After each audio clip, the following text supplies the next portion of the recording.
everyone. This is John Byrne with Poets and Quants. Welcome to our Center Court event. We have an excellent panel for you right now. Three terrific people from three great schools and MBA programs, all highly selective, all highly ranked, and all really special experiences for people who are lucky enough to get admitted and go. So let me introduce our panelists. The topic of our discussion today is how to assess your options and find the right fit. Fit is a word that's often used in admissions. It's kind of a hard word to describe in many cases because fit is a very personal kind of feeling when you gain a comfort with school, its students, its culture. But we're going to get into all of that. Let me introduce our panelists. From UC Berkeley Haas School of Business, on the West Coast, we have Eric Askins. Welcome. It's great to see you again, Eric. Eric is the Executive Director for Full-Time MBA Admissions. Over on the East Coast, now we have Whitney Kessner, who's Senior Director of Admissions at University of Virginia's Darden School of Business. And we have Danielle Ritchie, who's the Director of Full-Time MBA Admissions and Student Recruitment at UNC Kenan-Flagler Business School. Well, how great it is to see all of you again, even on Zoom. I know we're all fatigued with Zoom. I know we want this pandemic to be over, but here we are again. And the beautiful thing about this is that everyone all over the world can partake in it, which I think is fantastic. So let's address that kind of vague, intangible issue of fit. Eric, what's your advice? How do people know that a program is best for them? How do you make that decision? Is there a framework to help guide you? What's your best advice? So thanks for the question, John. A number of folks that we engage with, they often come to us with a sense of how they might measure return on investment. We see these ROI grids oftentimes where they're looking at the school, the cost of attendance, they're looking at the offerings, they're looking at the outcomes from the schools. What I ask students when I have these conversations with them is, how are you measuring return on fulfillment? What is it that you're looking to gain from the 2 years experience? What individuals do you want to share that experience with? What sort of faculty members, what sort of spaces do you want to occupy during the time that you're there? And remember that choosing a business school is choosing potentially 2, or whatever your format is, number of years of exposure, and then a lifetime within that community through alumni and such. And so it's incredibly valuable for individuals to begin that process of understanding what kind of spaces do I operate well in? Who are the individuals that I would like to surround myself with? What types of conversations am I hopeful to have? Where are my edges? Where do I want to push against my edges? Where do I feel like I've got a strength area and I'm solid in that area? And that sort of self-assessment, I think, is an important part. And then I think everyone's grid is going to be different. I'm sure throughout this panel, we'll talk a little bit about the ways in which we evaluate what those fit looks like, but starting with understanding what are your measures, because everyone's return on fulfillment or everyone's sort of fit metric is going to be unique to their own experiences. So it has to start with that self-assessment. Those are great questions that every candidate should be asking him or herself. And when you talk about ROI, I totally agree with you. It is not a simple equation based on what starting salaries and starting bonuses you might be able to get when you graduate. You know, higher education and an MBA in particular is so much more valuable than a simple number you put on your first job out of business school. It's something that will last a lifetime, and the skills that you're taught are skills that are, going to be helpful to you throughout your entire life, not just to land that first job. So I think that's really an important thing for people to consider. Whitney, what would you say about fit? Yeah, thanks, John. And I loved how Eric framed it in terms of thinking about that fulfillment. When we talk about, we still, refer to fit, but really challenging ourselves as an admissions committee to move beyond that. What does that mean? And so we're really circling around these ideas of a place where you have something to contribute, and certainly a lot that you will gain from that, and a little bit around that matrix that someone might have in determining what that means for them. That's going to look different for every candidate. And so I think that our admissions process really allows for students to share a lot with us about themselves, not just as a former student or as a professional, but as that full person. And through the application and through the interview and other touch points that we have, you really get a sense of someone as that full person. And then we're hoping they are really taking advantage of the many opportunities to learn about the opportunities at all of our schools. And so figuring out what's important to them. And then I think having that next step of really connecting one-on-one, having conversations, and, reading about something on a website, and then what does that actually mean? What does that look like in the day-to-day? So this process certainly takes a lot of time and energy from candidates, and it's definitely time well spent, because I think that's going to really allow for finding a place where you can really stretch and feel supported and really have a tremendous experience. Right. Danielle? Yeah, it's a question that we get quite often, I think, as admissions folks, why this program or why this school, I'm looking for the right fit. And I always joke around, but I always put it into the context of, thinking about buying a pair of shoes. What's going to be the right fit for you from a financial standpoint, your career standpoint? It's going to be different. And looking at things that you want to get out of an MBA and in an environment that you will be successful in. So looking at the geographical location, you may not find it to be a fit in a large metro area. You may find it being a better fit, like in a Charlottesville, Chapel Hill, or even at Berkeley, more of that college town feel. So when candidates are assessing, the different schools, they really need to be thinking about what will make them happy, and thinking about, like Eric said, and Winnie, the ROI, from a time standpoint, from a career standpoint, and looking at schools that offer resources for the career that you want to pursue post-MBA. So you may not go to a school, if you're interested in marketing, you may not go to a school that doesn't offer that, which helps with your research process and limiting and narrowing down your choices. And then thinking about, yes, you have your academics, you have your career search, but thinking about the fit from a student organization standpoint and the culture of the student population, because it can be very different from school to school.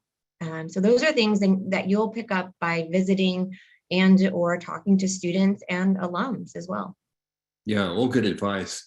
And you mentioned visiting, and I know we are still in a lingering pandemic. Some schools are actually inviting candidates to campus, but on a more restricted basis. Some schools have not yet done that.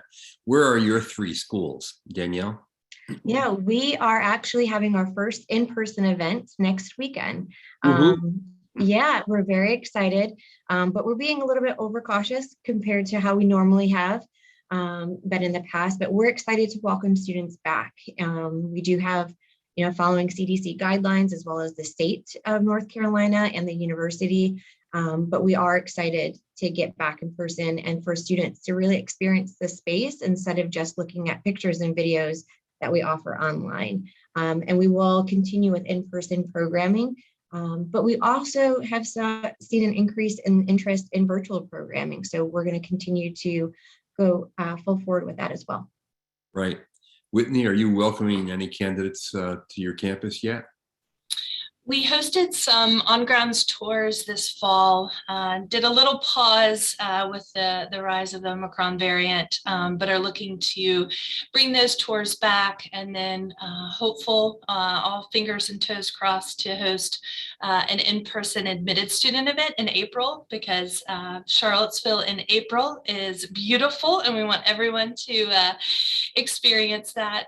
But we've really missed, sort of typical on-campus events that we've hosted. And so hopefully next admission cycle, next academic year, we'll be back to hosting many more of those. But as Danielle said, the virtual events have been wonderful in terms of being able to reach out to so many people, the sort of ease of that, and allowed us to be creative, I think, in different ways of connecting with people. But hopefully, like I said, getting back to some more on campus. I'm in the office and have had people stop by, and it just reminds me how much I love that one-to-one connection and talking with candidates. So that's been missed.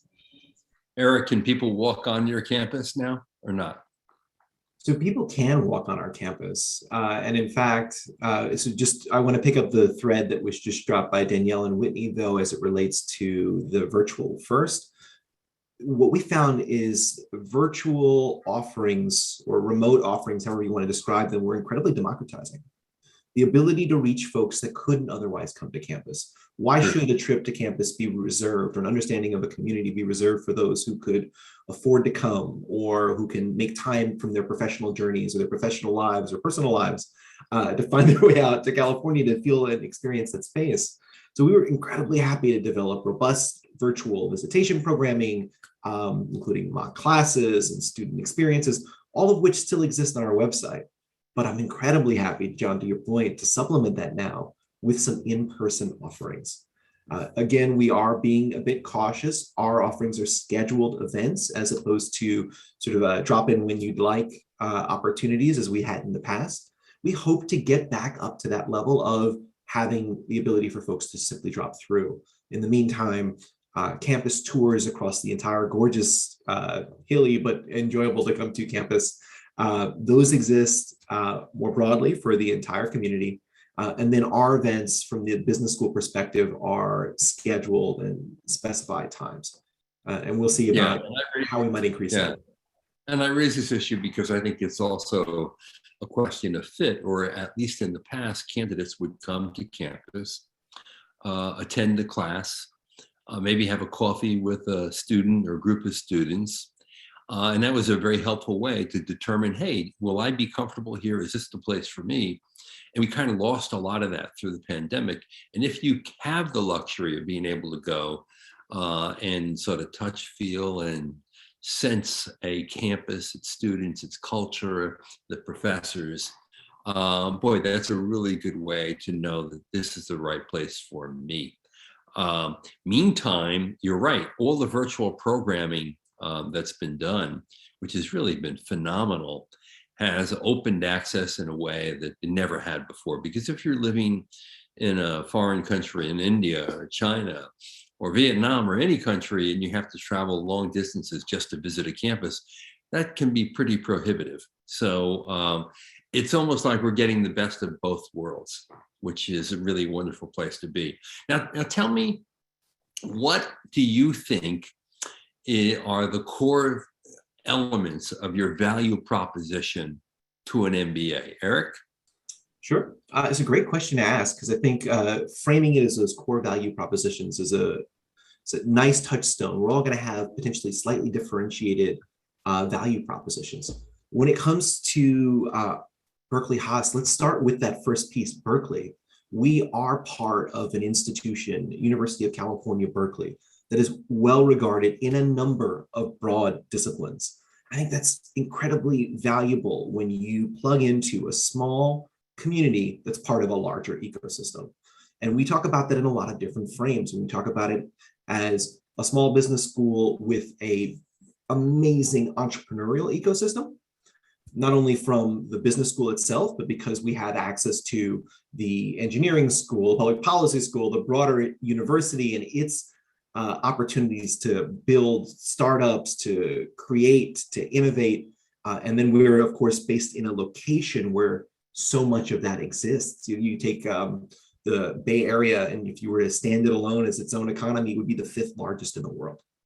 And so what we're talking about is access to that hub of innovation. But entrepreneurial is only one aspect. The other piece that we think is incredibly valuable, and we don't necessarily hear people asking enough about, is taking a sustainable mindset to all of the work that we do.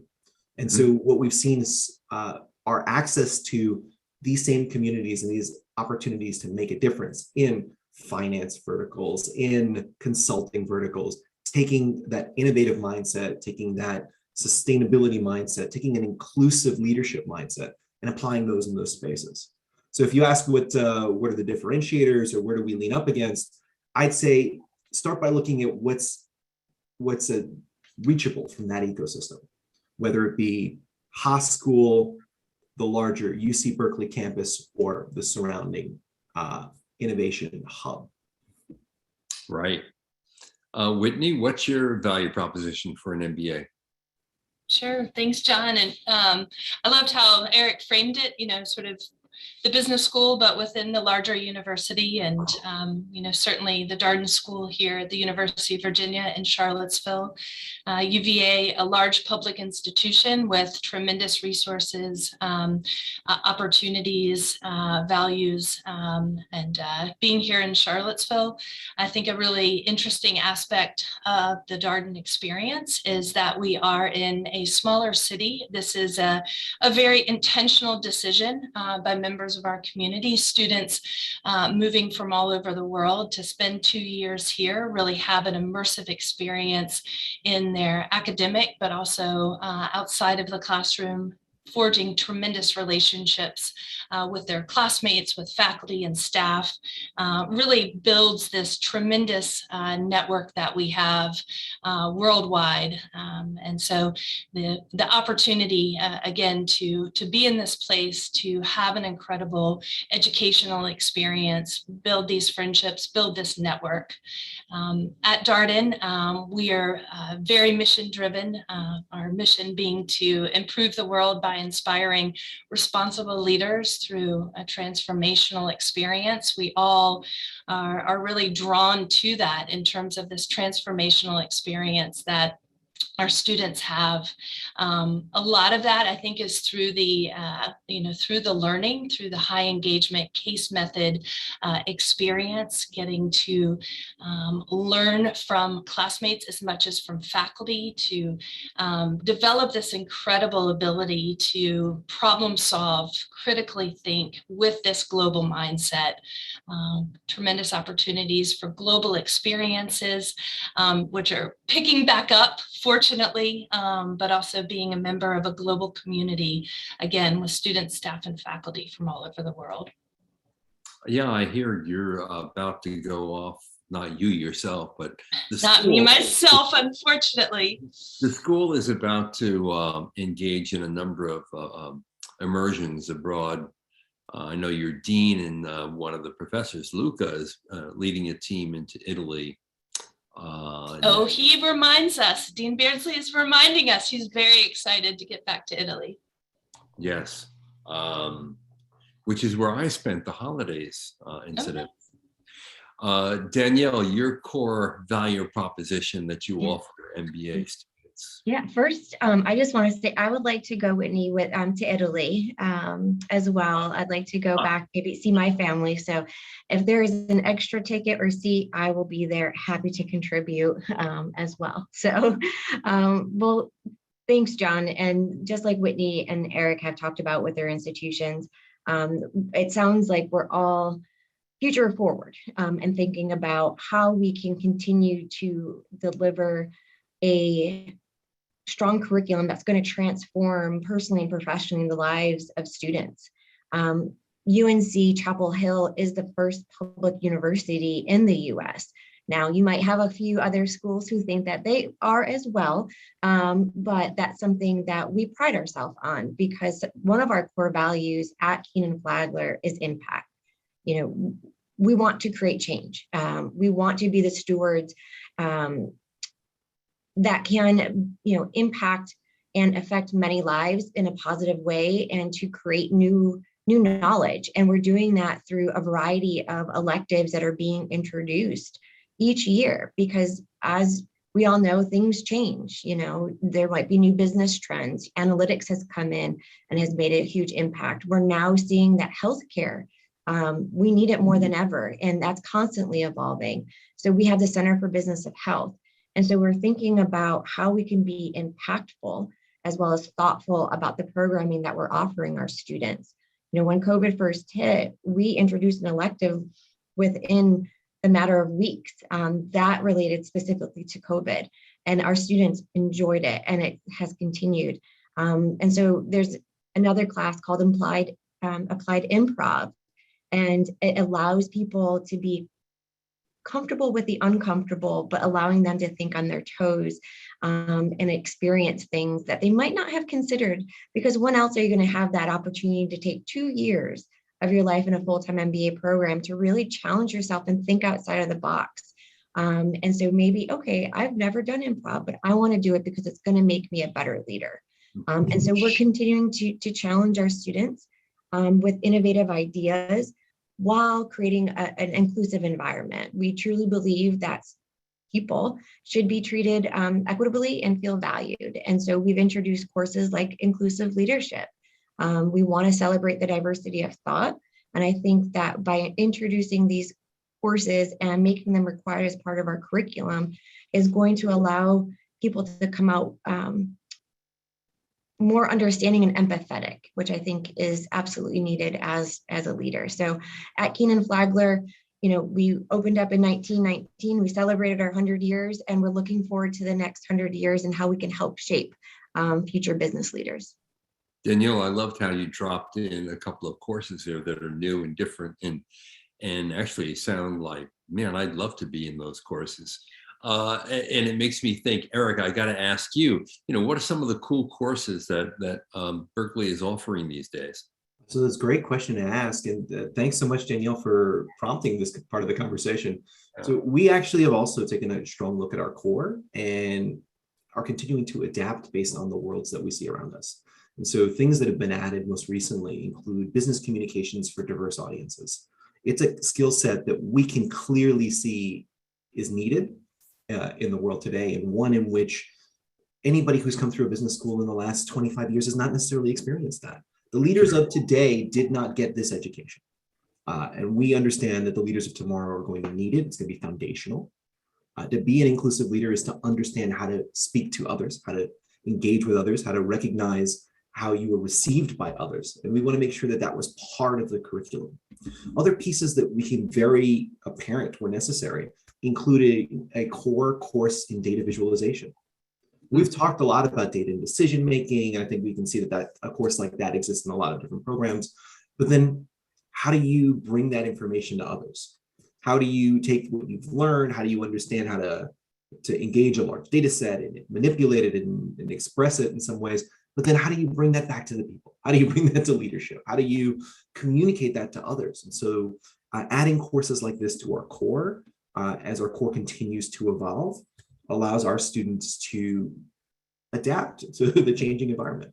And I often used to say, the future of business is distributed, is global, and we need to prepare for it. But I have to start saying the now of business is distributed, is global. It's no longer a thing that we are preparing for. That's a reality of today. Yeah. Whitney, I'm going to give you a shot at Darden's coolest courses right now. No, there are definitely a lot, and I might just continue on this global theme because it's interesting with, Darden, as I mentioned, teaches primarily through the case method of instruction. All of our students go through the core curriculum through the majority of their first year. Then they begin to take electives in the spring and then throughout their second year. But a lot of the core continues as sort of a living, breathing thing in terms of new cases introduced every year. And so one of these Darden Worldwide courses is going to Iceland. And so Ron Wilcox will be leading that. He wrote a new case on a company called, I believe it's called 66 North. It's outerwear. So they're going to be, he's written this case, worked on it for a year, introducing that into some of his elective, but it's also they're going to go to this company when they're in Iceland, meet with the business leaders there. But then also the theme of this particular worldwide course is renewable energy. So that's going to be a big component. So it's neat to see how a lot of the curricular innovations and what is being taught, sort of how that feeds into different elements of the curriculum. Right. I mean, we are definitely living through an unprecedented time. It almost sounds like a cliche to say that. The pandemic is part of it, but also the rapid acceleration of technology, machine learning, artificial intelligence, the increased emphasis on data analytics to help people make decisions from the vast sets of data that are available out there. The economy is going through some interesting twists and turns with inflation returning in the United States, with labor shortages, with global supply chains that have been broken down. There's a lot of stuff going on, all of which is great fodder for the professors in your classrooms. And one thing I will say about a great business education that is very responsive to the market. I wonder if each of you might just talk a little bit about how all of these broader mega trends are informing what you teach in your MBA program. Danielle? Yeah, I think it's, it's absolutely educating us. And with data, there's an art and a science to it. And so what we're really looking at is, we're not looking at, really listening to what our applicants are wanting and looking at those trends. There absolutely has been an increase in sustainability, renewables. So that's what our students are looking for. Let's see where employers that we can capture that maybe we haven't historically worked with, companies like a Patagonia or a West Elm, because they're thinking not just from a sustainability standpoint with recycling, trash, but recycling for, foot clothing, we're recycling, wood or other pieces. So it's been really interesting to see that and hear that. Earlier, you mentioned analytics. One of the courses that we introduced this past year that professor is teaching is people analytics. How can we make data-driven decisions about people from a human capital standpoint, and really thinking about the needs that people have as leaders. And so that course has been really fascinating for students to dive into, because you really never thought about, okay, how can there be a course on people analytics? There's marketing analytics, healthcare analytics.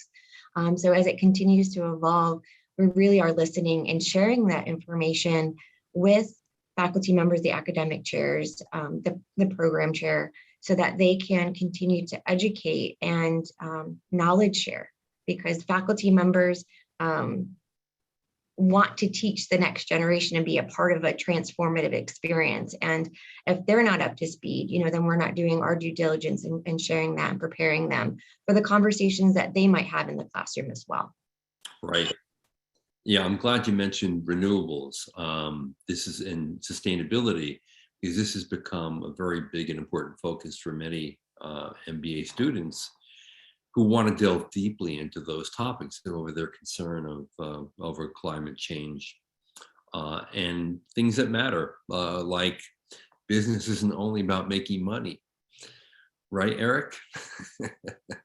I think this is the best tee up, because I was about to talk a little bit about our sustainability certificate, which we just launched this past year, which we've been working on for a while. It was a collection of different sustainability initiatives that have been part of our community, part of our campus. I think we've all said some version of, you don't have to, you can both do good and do well, right? We can, there is no break between needing to pursue opportunities in business and moving away from social good or focus on climate.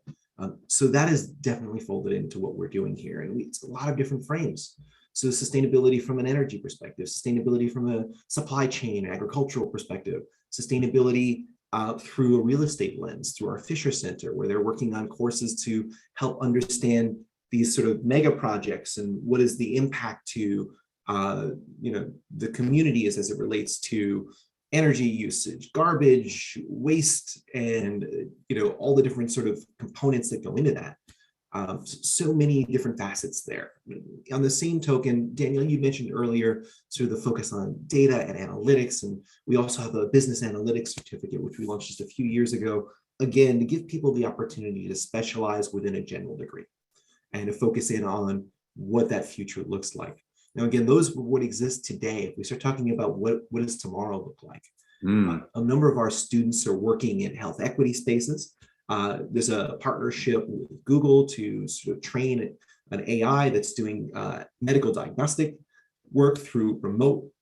And how do we impact all those different pieces? So what's the AI, the intersection between AI and health equity, and the technology that today allows for so many of these things to happen in a virtual or remote environment. The next phase of all of this, the amount of conversations I hear on campus about crypto and blockchain, well above my head to be able to I couldn't speak to you on this, but know that these are the next phases of things that are happening and this discussions that are happening. And where does that fit within our ecosystem? And how do we incorporate that? Because that is what the student community is talking about. Yeah, totally. Whitney, how have these mega trends informed the curriculum at Darden? Definitely similar in terms of both, what's happening at Haas and at UNC in terms of new electives being created, so much around sort of big data, helping our students understand to be those potential translators between sort of understanding and how does that fit the business need or solve the business challenges at hand. Being a part of a large university, having our School of Data Science has been just tremendous in terms of additional resources from faculty and as well as teaching some electives in these areas to really broaden the offerings that Darden has. Sustainability, a concentration, and some neat things happening in our Batten Institute around a climate change initiative. So interesting to see where sort of beyond the classroom, where research, centers of excellence, sort of concentrations of efforts and programming are happening, really speaks to, I think, sort of what's happening in the broader world. At the same time, I think it's been confirming in terms of the business school education and Darden in particular, that really it's not always about what you're learning, it's about how you think and how you go about problem solving. And so, these day-to-day being students being in case discussions, taking on leadership roles, being in consulting projects, they're getting in there and sort of grappling with the issues at hand. And so things are changing rapidly, always, and certainly seems even more so now. So that ability to sort of learn to think or continue to refine those critical thinking skills, practice that leadership, development, teamwork, communications, all of that really enable our alumni, our students to be successful no matter where they land. Yeah, and to make sure that a computer algorithm doesn't replace them in the future. True. Now, we started talking about fit. And we talked about fit from the perspective of an applicant and a would-be student. But we didn't talk about fit in the other way, meaning how do you guys assess a prospect's fit with the personality and demands of your MBA program? What are you actually looking for in candidates besides, a standardized test score and a good transcript of grades in your undergraduate, during your undergraduate years? Eric, how do you assess fit? So we've been really transparent about this for a good long time because we don't believe that admissions should be a black box. And so coming to any of our events, coming to our website, or looking at carved into the concrete at our location, you'll find 4 defining leadership principles. And don't want to take too much time by talking about them here today, but what I will say is that we use these 4 defining leadership principles as a touchstone to understand a little bit more about the leadership attributes of the candidates that are coming through. And we make these as transparent as possible so that a student can speak to them. Why try and figure out what the rubric is? We'll tell you what the rubric is. The rubric is, we would love to understand, what are your leadership values? How do you engage as a student always? How do you move beyond yourself? What are the ways in which you question the world around you? Those are the ways that a student can express to us the way in which they're going to engage. How they show up as a student, how they show up as a member of our community is going to come through the type of filter. And a lot of actually people apply to your program because of those principles. I'm happy to hear that. If there's an alignment and there's a values understanding there, then that's fantastic. Because what ultimately happens is that's the way the student community engages with one another, through those same lenses. A leadership attribute is also the way in which you collaborate with one another, and that's what we've seen. So I'm glad to see that that's drawing the candidates who feel that that's the right fit for them. Danielle, how do you assess a candidate's fit for your program? Yeah, I mean, I think similar to other programs, we're really looking holistically at the application. It's not just a standardized test score, because we do offer test waivers now. And really what's telling to us is getting to know the candidate, which we can see based on their application. They're writing their story, but during the interview, tell us your story, show us your personality, because that's how we're assessing candidates. People, it's not just on the input that we're looking at, we're looking on the output. How are they going to perform in the classroom and potentially during their job search? So it's high IQ and high EQ are really what we're looking for in candidates and trying to assess that fit. Our students here, they call it the Carolina way, and how do you describe that? Because they're like, oh, we're the nice MBA. Well, I know there's a lot of nice, MBA students in all programs, not saying we're the only nice one, but there's that type of personality. They're collaborative, they're helping each other out, and just the little things go a far way with our students. Whether it's staying up late, helping them prepare for an exam, someone that comes maybe with a teaching background, maybe there's somebody that is an accountant that's in the class and they're helping them stay up late and prepare because they want to see each other succeed. And so it's those little stories that really, we're looking for that in the application. We change our essay number 2 every year. We're focusing more, like I mentioned, on inclusion, inclusive leadership, and making people move away from that imposter syndrome, and that's, I feel like one of the biggest challenges applicants have in navigating is how they want to put their best application forward while remaining true to who they are. And so we really are trying to do a deeper dive and being thoughtful about the application questions and the essay that we're looking for, because success can mean something differently to everybody, and the word diversity as well can mean something different. So overall, essentially, we're looking for diversity of thought, high IQ, and high EQ. And now I know at Darden, you're also offering waivers, and you've taken a big stand on standardized testing. How do you assess whether a person can actually fulfill the demands of your MBA program if they don't, in fact, submit a GMAT or GRE and ask for a waiver? Yeah, it's been really interesting to, because we've always said this was a holistic process as long as I've been in admissions. So it's been interesting to see how that holistic process has been expanded. And so we really think about that someone's academic profile, that's going to be their previous undergraduate and any post-bac, master's, or other work that they've done.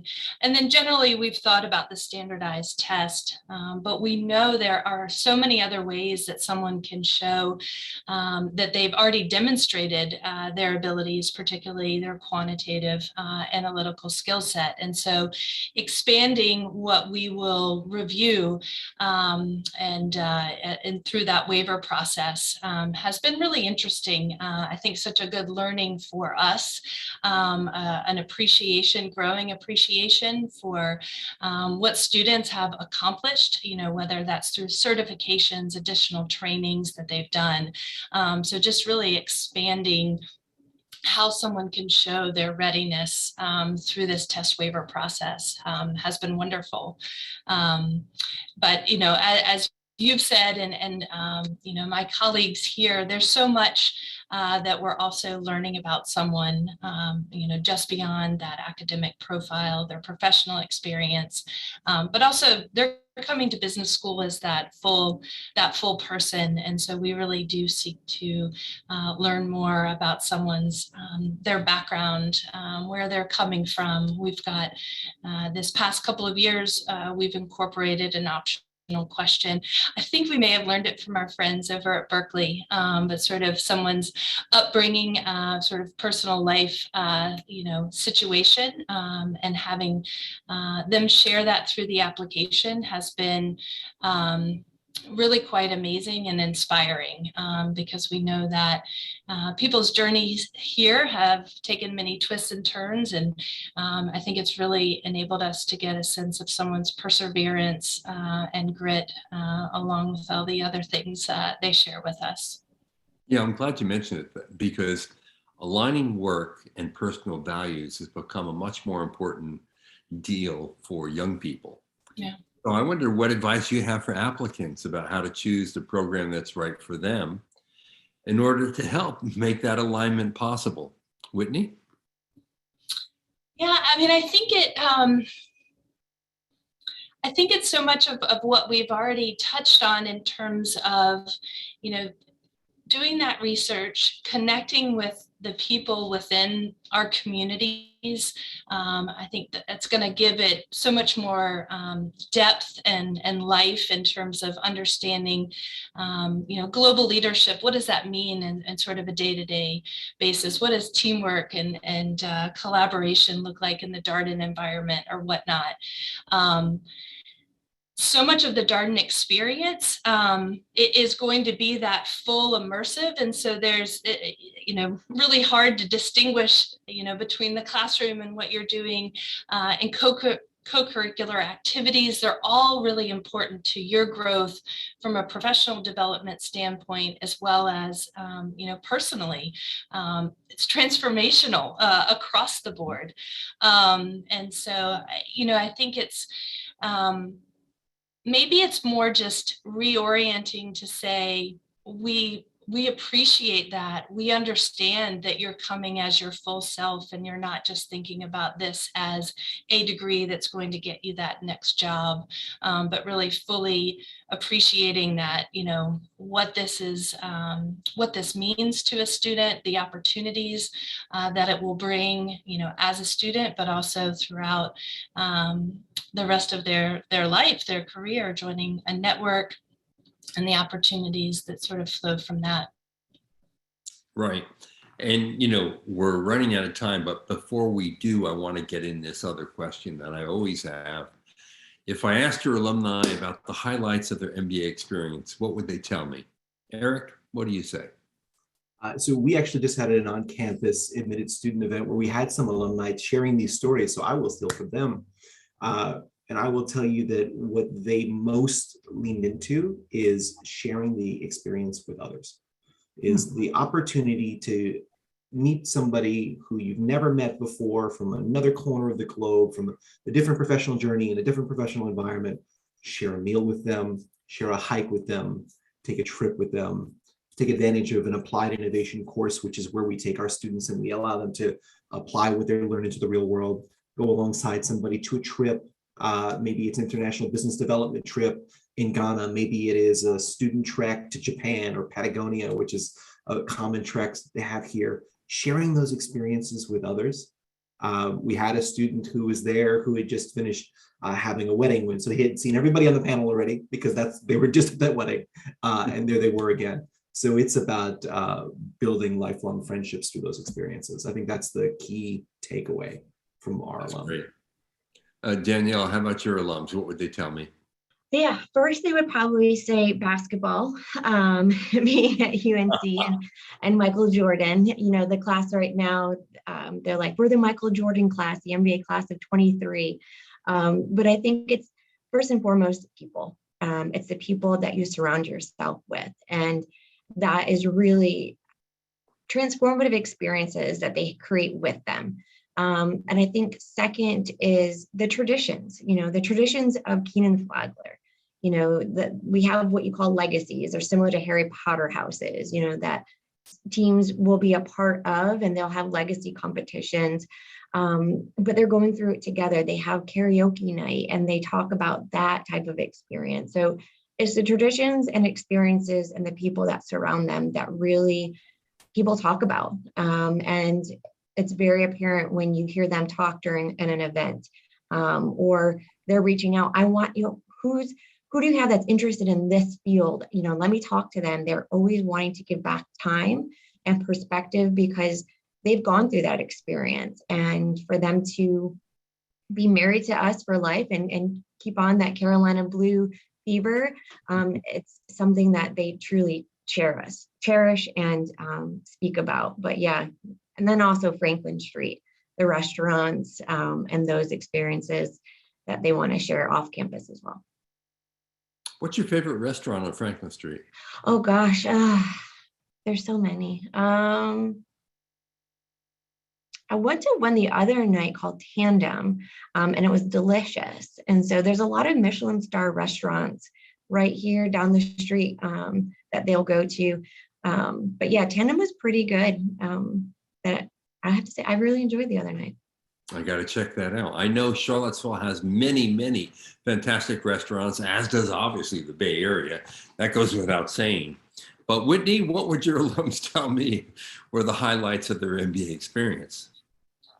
Similar again, I think incredible friendships, network, just a stronger sense of self and confidence in terms of what they're capable of. I think a stronger vision in terms of the impact they seek to make within their companies, their communities.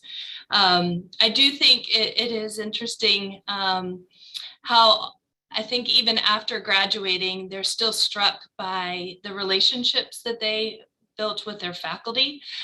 In terms of that aspect, something that maybe they didn't quite anticipate, but something they so value. And the number of alumni who reference calling, emailing faculty to, ask advice or seek input on a challenge they're facing, I think really speaks to the connection that people have with each other and with the institution. Yeah, an MBA education is forever. Yeah. Because the friends and associates, acquaintances that you meet and engage with will be there for you. That's part of the network. That's part of the value proposition, in fact. So finally, just share how students can get in touch with you or your team if they're interested in the program. Can they actually pick up a phone and call you or email you or what? Eric, are you available? So we absolutely invite you to call us and or email us. You could drop by our website and take a look at all the different ways that you can get in touch. Huge number of events. We do a sort of a morning event every morning. So people are just going to check in, get the quick hits, and they get their questions answered. But if you want to get something more intensive, try and schedule a virtual advising session with myself or any of our team. We've got a number of these that we keep available for people who log in. Terrific. Whitney? Yeah, call, email, website. We've been doing a wide variety of coffee chats, which are those similar sort of drop in, learn about the experience, ask your questions. Definitely want to give a shout out to my colleague, Brett Twitty, who hosts the Discover Darden the Experience Darden podcast. The podcast has been tremendous to learn and hear from members of our community. And then the Discover Darden blog and the Instagram are going to be those very regular updates on what's happening around the community, as well as application tips and things like that. So such a wide variety of ways to connect and learn more. Great. Danielle, can people reach out to you? Yeah, and I just put into the chat box our email address, our website, and our phone number. Please visit us, online. We we're here in Chapel Hill. We're on campus. It's Carolina blue skies. You can certainly, always come to campus, walk around and experience it yourself. But we are available, and we have student virtual office hours. You can meet with admissions counselors, and we have a lot of student-run webinars, whether they're virtual hangouts or more formal presentations. So please feel free to check out our website for more details, and hopefully you'll get to campus soon. Yeah, fantastic. Hey, it's been a real pleasure to spend this time with you. I really want to thank each and every one of you for all your insights and thoughts and help. I'm sure our audience will find these very, very valuable. So Eric at UC Berkeley Haas, Whitney at the UVA Darden, and Danielle at UNC Kenan-Flagler, thank you for your time. Thanks so much, John. It was good to see you. And thanks to Whitney and Eric as well. And to all of you out there, good luck on your MBA journey. Check these schools out. Call up Eric. Call up Danielle. Make their phone very busy. They're waiting for you. Absolutely. All right. Thanks, everybody.